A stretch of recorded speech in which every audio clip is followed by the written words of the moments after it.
Gotta Love Connecticut Hockey executive producer Ken Dixon sat down with fellow coach Ty Hennes, the skating and skills development coach for the NHL Pittsburgh Penguins. Ty shares the path to his current job and some of his training concepts for evolving the way youth hockey coaches approach skill development. Let's meet the coach. So, Ty, why are you in Connecticut this week? I'm in town in Newington working with a youth camp, total team development, putting some kids through some of the stuff that we may do in terms of individual skill with our professional hockey players. It's having a lot of fun out on the ice. That's awesome. So, for a couple years now, I've had a chance to see you work with athletes. And one of the things that comes through very vividly is your passion. Where did that start from? I think it was from the various and many youth coaches that I was very fortunate to have growing up. They made it enjoyable and it kept me wanting to come back. Getting better at anything is not an easy process, but if you have some leaders and instructors along the way that create an environment that it's okay to make mistakes, try new things, we'll make better hockey players, but we'll also keep players playing longer.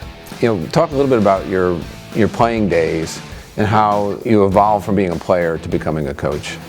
I think I wasn't the most gifted player. I definitely relied on coaches for feedback and asking them questions, how I can improve. I had some tremendous mentors along the way. You're a perfect example of somebody who has a passion for the game, probably had aspirations to play, to be an NHL player, but you've been able to leverage your passion, your participation in the game into, I'll call it your hockey job, which is a little bit different than maybe what you thought it was going to be. How did that job come about with the Penguins? I stopped playing hockey at 27 years old, and I went to school in Dallas, Texas for 7 years, became a doctor.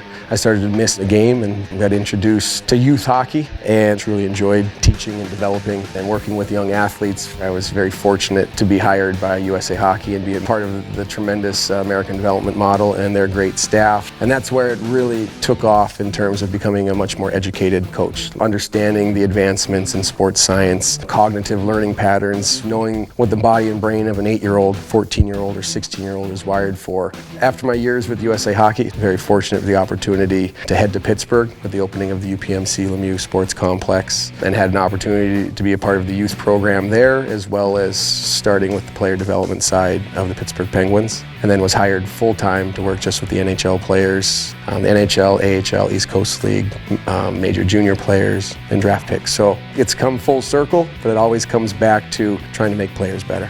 There's some great names there that I know you've had the opportunity to work with, guys like Crosby, Malkin, Letang. What's it like?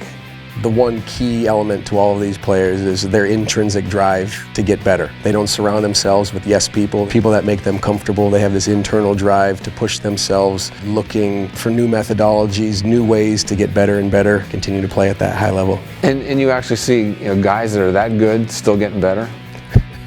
It's a never-ending process. The guys are constantly asked to increase their workload, or maybe it was a particular play the game before, and they become very focused on that one skill, and they want to correct it as quickly as they can.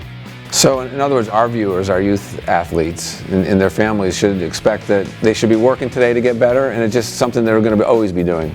Yes, getting better never takes a day off. Every decision you make in a 24-hour period either brings you closer towards your goal or moves you maybe a step away from the goal. But it all comes down to the individual athlete and their motivation to be the best they can. There's no drill that a hockey coach can draw up for that motivation, but we can create the environment where players feel comfortable to make mistakes, to get outside their comfort zone for their enjoyment of the game and also for their betterment of their skill development. Having had the opportunity to see what you do on the ice, your philosophy is quite interesting. Can you share that a little bit about what your philosophy is for training skills? Our job is to create a better transfer to the game environment. So our drills and practice have to mimic the game environment. Players have to be competing for pucks, making decisions. There are no inanimate objects on the ice in a game, so our training environment should not include inanimate objects. Hockey is constantly a read and react situation where time and space, depth and width is constantly changing. So if we're putting our players in a training environment that doesn't have constant variables, width and depth of time and space, I think we're doing a disservice to our players. All these tires, sticks, cones are on the ice, and it's training our players to focus and look for the next object on the ice, when in the game environment, our next object, our next answer, our next opponent is up ice. So I think changing our approach to skill development, where everything is a read and react decision, we can still work on our fundamental skills, and there's a time and place for some muscle memory around a puck handling bridge. But once they get that, we need to get them into game-like situations where they're reading off of a change in stick position or a change in foot angle of a defender or attacking triangles. How do we open up players to create more angles to attack?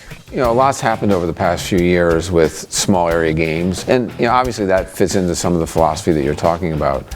But also what you're talking about is developing drills, working on a skill, but at the same time want that skill to be fitting into a game situation. So what are some ways of doing that? A lot of youth coaches in the US have a great database of skills and drills, but now how do we package those drills in a little bit different format where we're removing tires, cones, and sticks and putting active players in those same positions? Not only does it focus on the offensive aspect of the skill development, but we can actually increase the defensive skill development as well, like stick on puck, attacking through the hands, taking away time and space, width and depth on the defensive side. And it puts it in a game-like environment where it's random and variable. Nothing is fixed, nothing is static in hockey. So our training environment should not be fixed and static.